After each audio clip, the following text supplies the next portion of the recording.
This is Marketing Uncomplicated.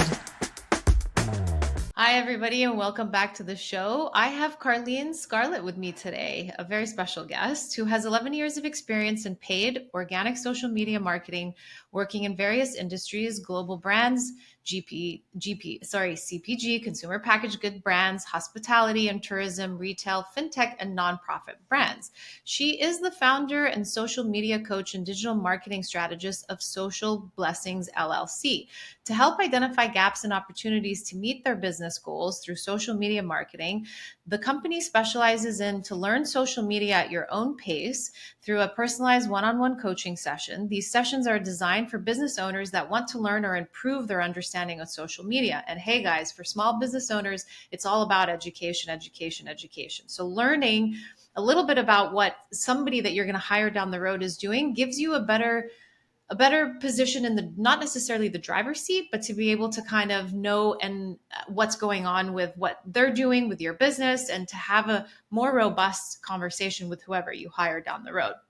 Developing a concrete social media strategy that helps you and your business succeed one campaign at a time, and building your brand with a digital space by creating memorable online experiences that are consistent and streamlined across all of your social channels. Welcome, welcome. Hi, thank you, Sasha. Thank How you are for that you? introduction. I'm doing well. How are you? Good. So social media, the big question that everybody has right when they're about to launch. It's like the one thing that they're focused on. Do I need a social media handle? Do I need to start this? Let's go into the basics, Karleen, and let's just really talk about if a business is starting, or if they've been in business and they haven't even broached social media, where do we begin? Yeah, awesome. That's a great question. Well, first and foremost, they definitely need a website because social media should be able to traffic your post to a ultimately a destination, not just to your DMs, but obviously to a landing page or your website that speaks a little bit more about your brand and how they can get in contact with you. But I always say when it comes to social media for small business owners, find a platform first that's going to bring in the biggest audience reach for you. Yeah. So there's so many different channels right now for social media. Of course, we have our Facebook, TikTok's really popular, Instagram, LinkedIn. There's even X, also known as Twitter. There's Pinterest, also. Even Snapchat is still around, believe it or not. Yeah. And even with Instagram, I know Threads is getting pretty popular also, and it's kind of replacing a lot of efforts that some folks have already put on X, and usually transferring their posts over to the Threads now to get some more visibility there. So finding out where your audience is, the majority, the bulk of that audience, and spending your efforts on that main key channel first, Yes. because as a small business owner and even larger businesses, you'll notice that they'll just repurpose content on other channels just to have it out there, but they're going to focus their engagement, that community management, on their biggest channel that's driving that visibility and brand awareness. Yeah. So I have a question about that in terms of repurposing content. Is it a yay or a nay? Obviously, in the beginning, when you don't have a robust team, let's say you start doing this on your own, you've hired a graphic designer to kind of support you. It's probably a yay in the beginning, but in the long term, you want to focus on content that actually works for each channel, correct? Correct. Yep, Yeah. I am totally aligned with that. It's definitely a yay in terms of repurposing, but it's also revising for that channel Yeah. as well. So making sure the specs look good, making sure that if there's going to be closed captions on a video, that there is on, say, one platform versus the next. And even when it comes to animations or carousel images, and you want to make sure that it's really specific to that channel Yeah. uh, and the channel's best practices and specs. Yes, yeah. So B2C versus B2B. So business to business versus business to consumer. Obviously very different in terms of the range of what's going to be good on social. Let's dig in a little bit to that. Yeah, sure. Yeah. So when it comes to B2C, that's business to consumer. Okay. So I've worked with brands specifically like public supermarkets. That was one of Yeah. my biggest brands I worked with this year in 2024 as well as 2023. And that is a CPG brand, consumer product goods. So when we're pushing out content on their channels, especially their paid social media channels, when it comes to speaking to their consumers, it's going to have a little bit more of an authentic feel to it, as Yeah. well as some relatability. We all love our Publix commercials, our Publix subs, and our Publix chicken Yeah. tenders. But when we see those holiday commercials, it does hone in on a special feeling, as well as there is a heartwarming sentiment that comes along with it as well, that we're relating to the consumer and the customers at that point. Yep. So the content is related, it does need to be relatable and a little bit more on the storytelling side when it comes to B2C. Now, B2B, I actually have a client right now that I'm working with that is a SaaS company. And so they're a tech company based out of Silicon Valley. And we are focused more on demos. So it's LinkedIn ads for sure.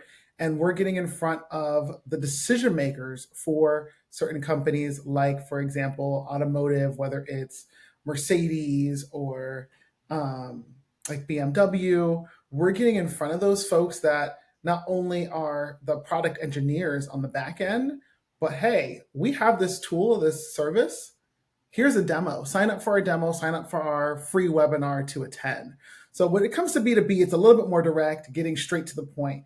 I know you have a service and I have the solution for a need or a problem that your service or brand from a techie side Yeah. is looking for. So Yeah. Very cool. And then the distinguishing between organic and paid. Let's kind of separate those out so then we can dig a little bit into organic and then dig a little into paid as well. yes. Okay. This is my jam because I love Yeah. paid social. I've been doing it now for 10 plus years.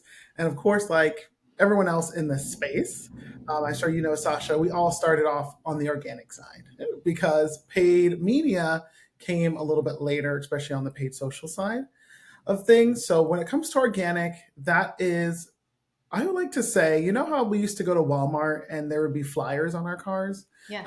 when we left? That is what organic social media has now replaced. You're posting to a audience that you already have in hopes that they're also going to see it. They already follow you, they like your page or they like your account, and then you're posting maybe a promotion or a post that's about awareness for your brand or services that you have to offer, and that someone that's already following you will see it, or they Hmm. check out your social media channels maybe from an additional source, maybe from your website or a friend posted it or reshared it. And then they find your content and they're looking to see what have you posted over the last few weeks to a month to a year that you've been sharing about your brand on these social media platforms on the organic side. So Yeah. organic, I just say, is really just getting your message out there. And those who are either connected or looking to find your specific social media channel will see what you've been up to. Yeah. Yeah.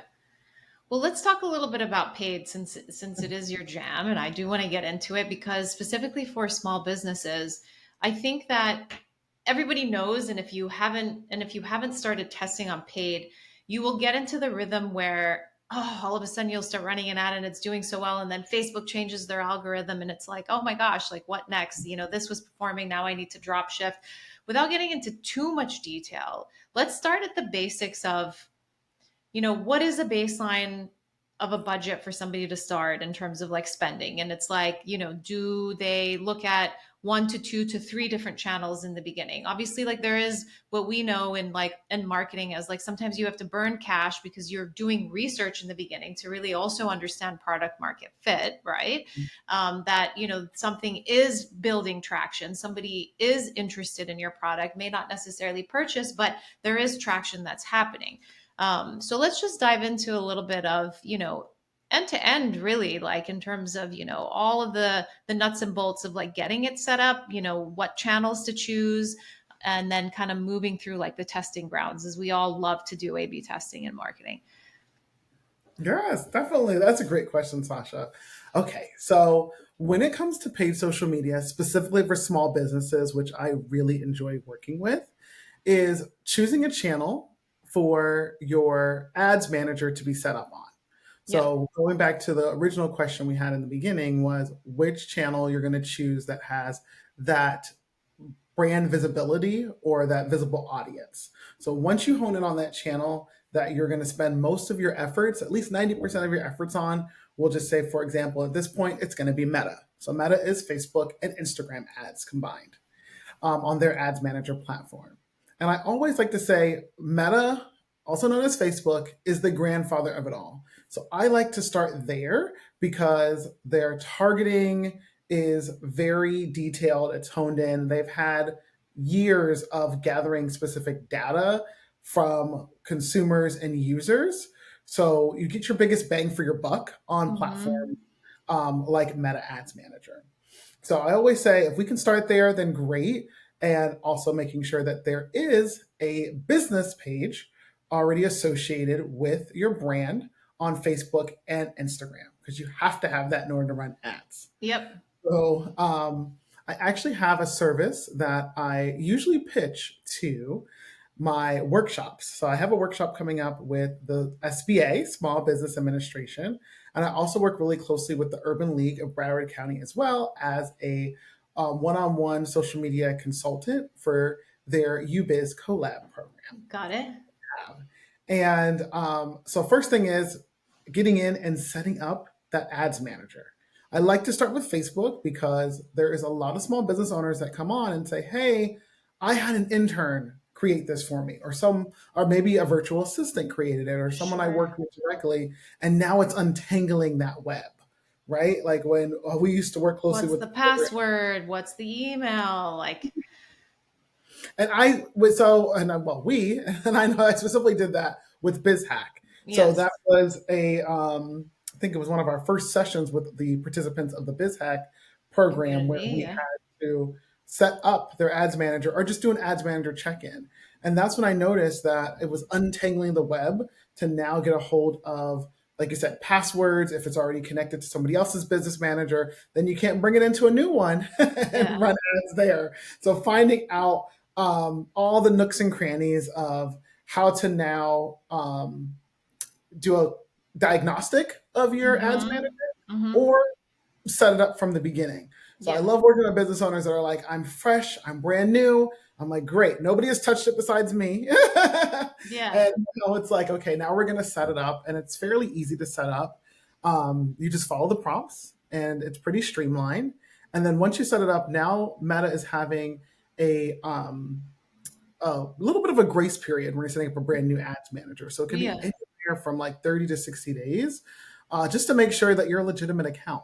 So that's Yep. why it's important on the organic side to have kind of a repository of posts that you've shared. So it looks like that channel has been live and active for a Yep. while. Yep. Okay? Um, but so getting into now having your ads manager set up and actually creating audiences. Now, this is what's going to also correlate directly with your budget. So you want to make sure that you're actually speaking to your specific audience or that customer persona. So for example, if you are a health and wellness brand, maybe you're targeting folks that love Whole Foods or they're the ones like myself that are in the Starbucks drive-through line for 2 hours. And Yeah. maybe they're the soccer moms that also like Trader Joe's and Aldi, but they're willing to spend a little bit more money on something specific at Whole Foods or an organic brand that they like. Or maybe they're the young adult woman that loves Stanley Cups. Yeah. So Yeah. it's honing in on who that customer persona is and putting all their interests, behaviors, traits, likes, dislikes into an audience target segment in the ads manager. Yeah. Then we are able to see from that subset of the audience that you're building out, even from ages, gender, you can put demographics, you can hone in on DMAs, zip codes, certain cities.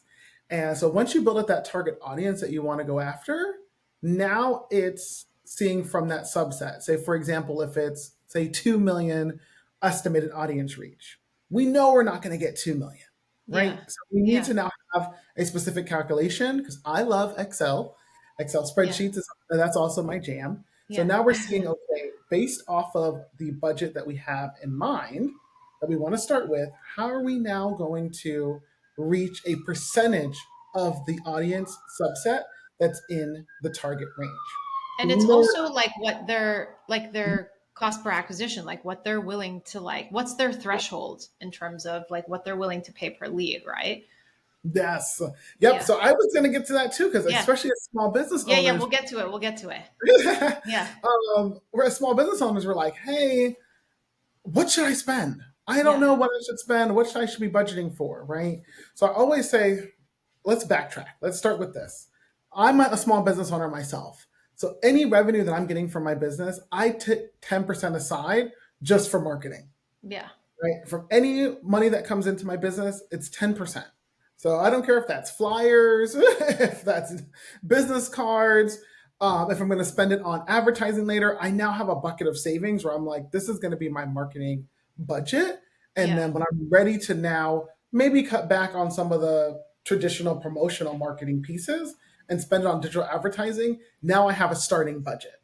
Because you Yeah. don't want to come in and say, I don't know what my budget is, because that's a big red flag for folks like me and paid media marketers, where I'm like, if you don't know your budget, then I have to figure out how I can help you. Yeah. Because if you're saying it's only $5, we're not getting anywhere. Sure. Right?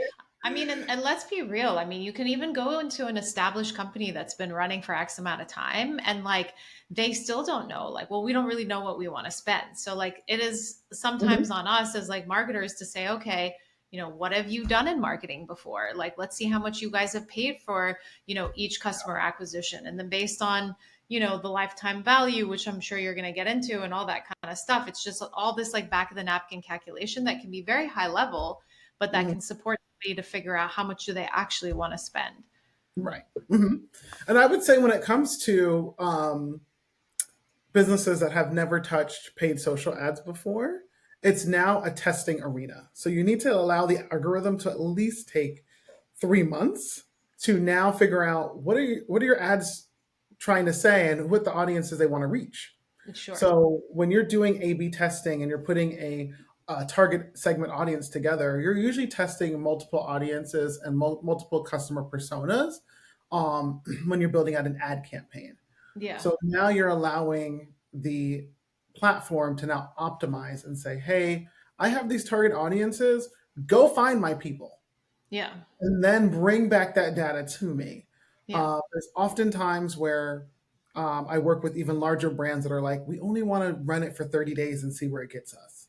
That's not enough time to give the platform enough information to really hone in and say, here are our testing results, and here's Yeah. what we do to move forward. So when What I is a good threshold, Karleen?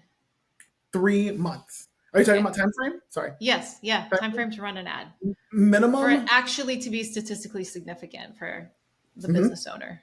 It is a minimum 3 months. And I would like to say also, it's important to now also check it as well. So myself and Hmm. my team, it's not a set it and forget it. We come up with a strategy, we set the audiences, we also execute the campaign from start to finish in the actual platform, and we're checking them daily, even Yeah. sometimes on the weekends. Because sometimes, especially these ads managers like to be a little finicky. I just had an ad on LinkedIn earlier last week. It just paused.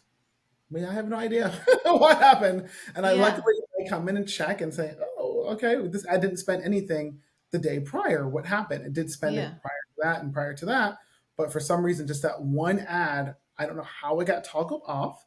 Um, and yeah, so it's important to make sure that they're still working on a daily basis, that they're pacing appropriately as well. And then making sure that you're seeing what the ads are doing on a day by day and a week by week basis as well.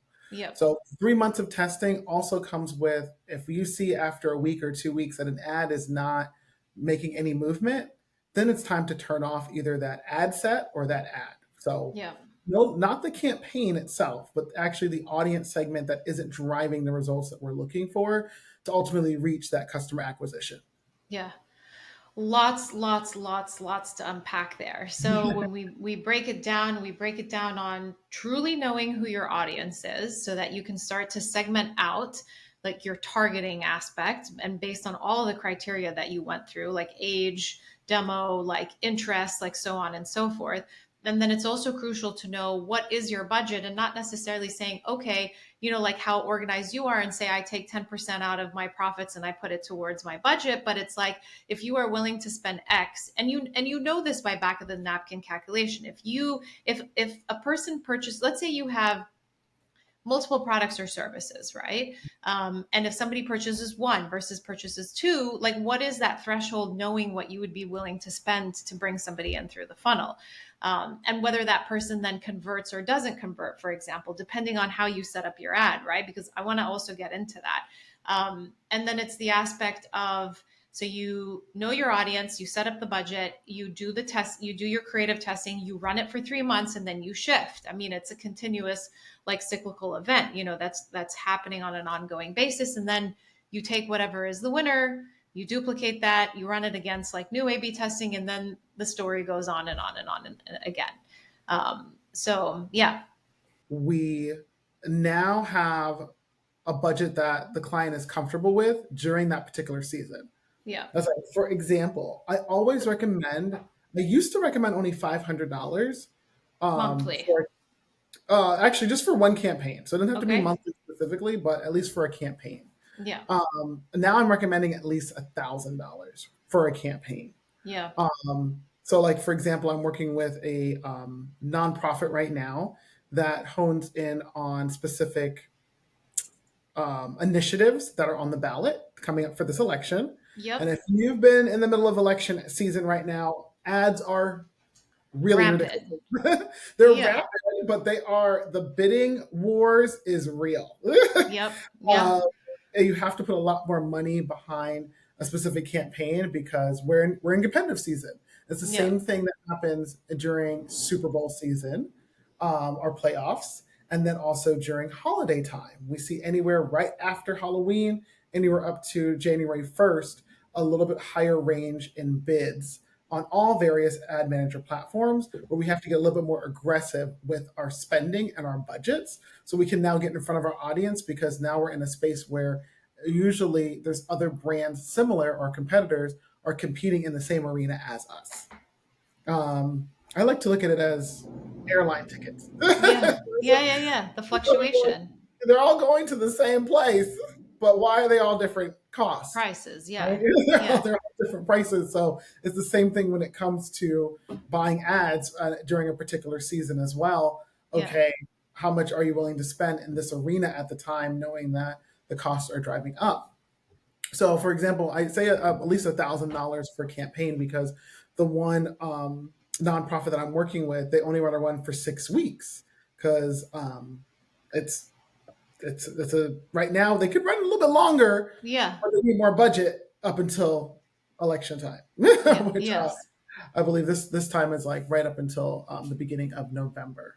So right now we're in the process of building out a strategy, and I'm saying, hey, we need to have at least a minimum budget of $1,000 to run your campaign just for a test. Yeah. Now we can either scale backwards or forwards on that budget after we find out what the test is.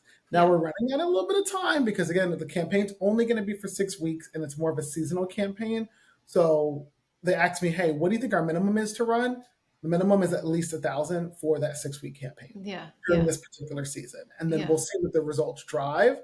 And as you mentioned with setting up the campaign, you mentioned a little earlier when it comes to setting up a campaign, are we setting it up for awareness, which is just impressions? We're just trying Yes. to get as Yes. much eyeballs on it as possible. Or are we Yes. setting up for link clicks? Are we actually Yes. trying to get folks driving traffic to a website?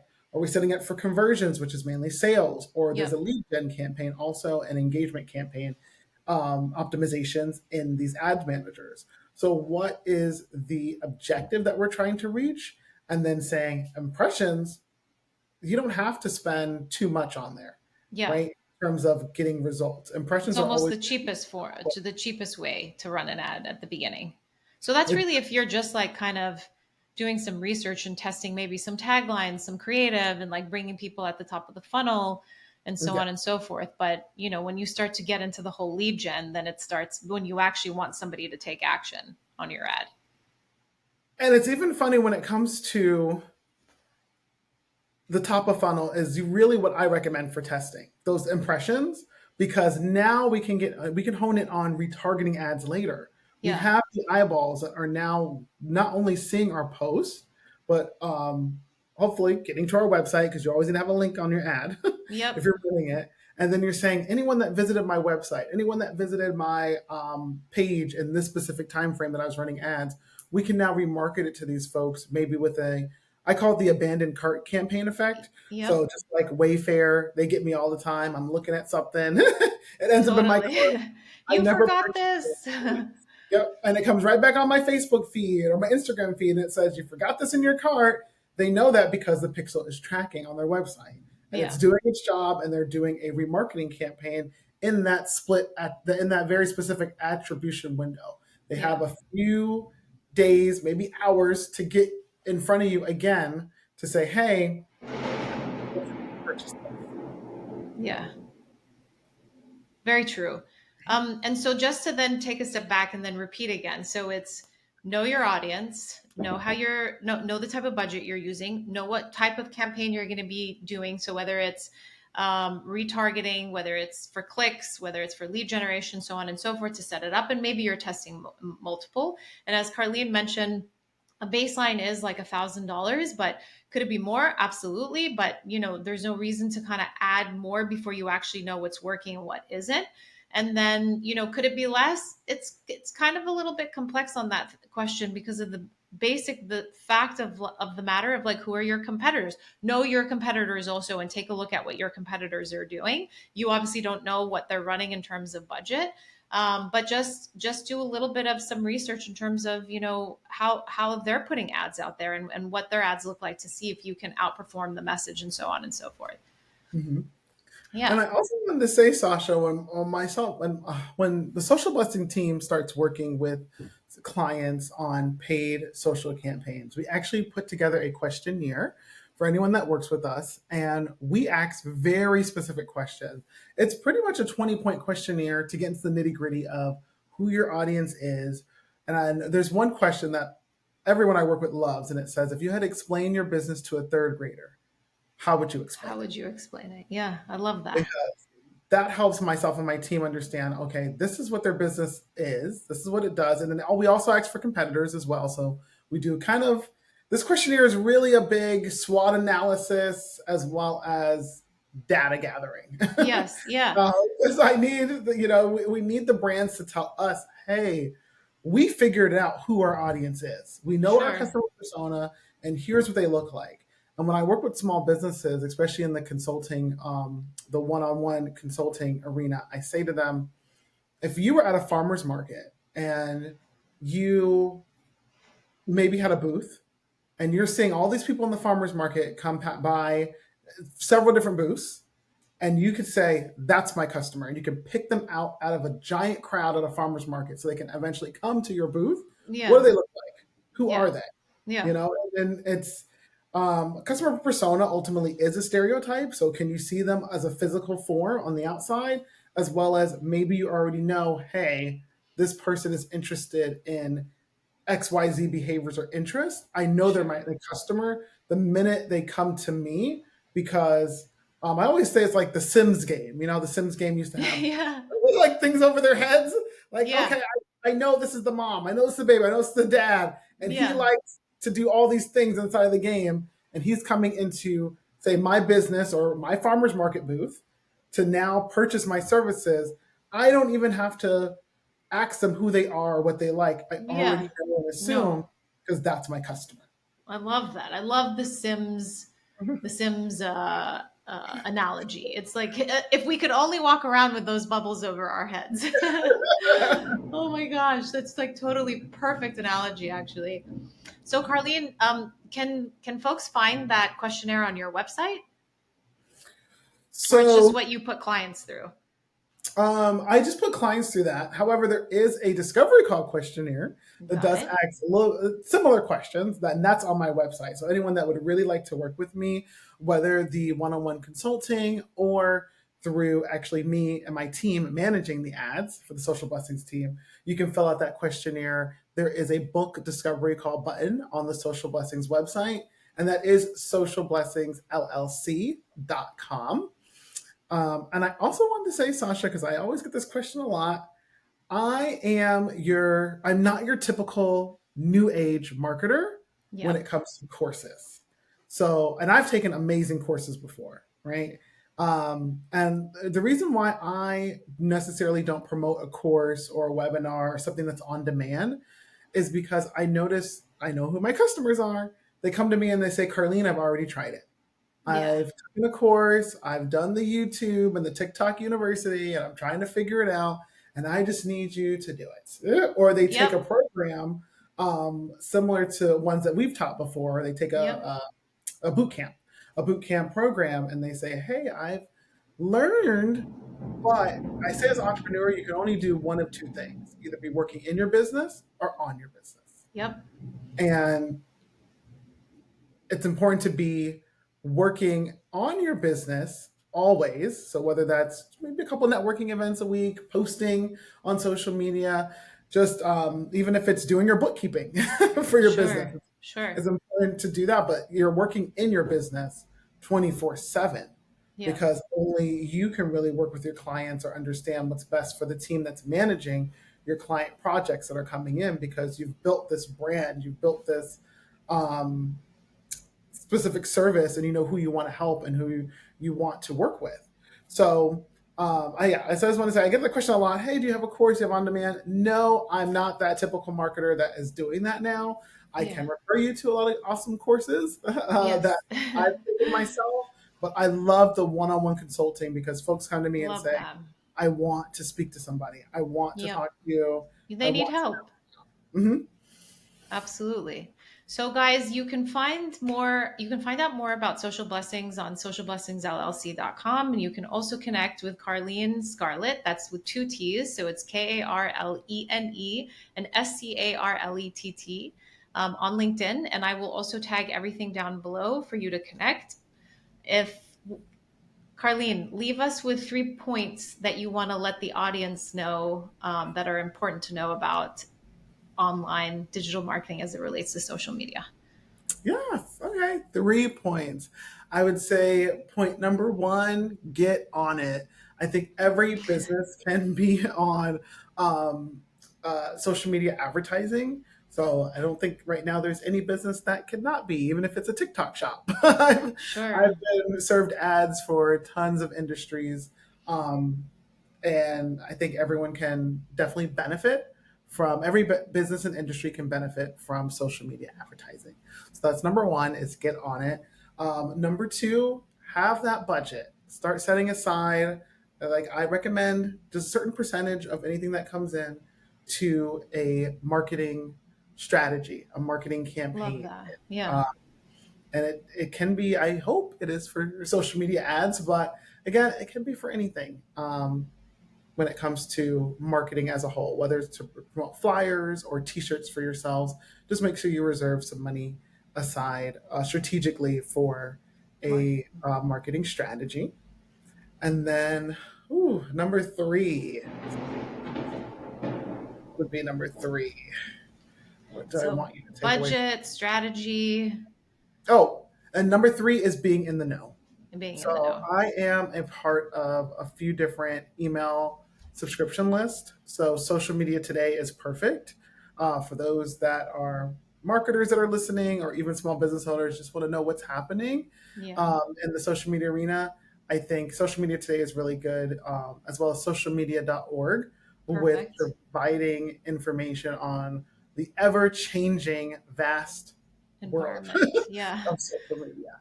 Yeah. Totally. Wow, that was amazing. Those 3 points are definitely worth kind of noting down. Thank you so much for your time, Karleen.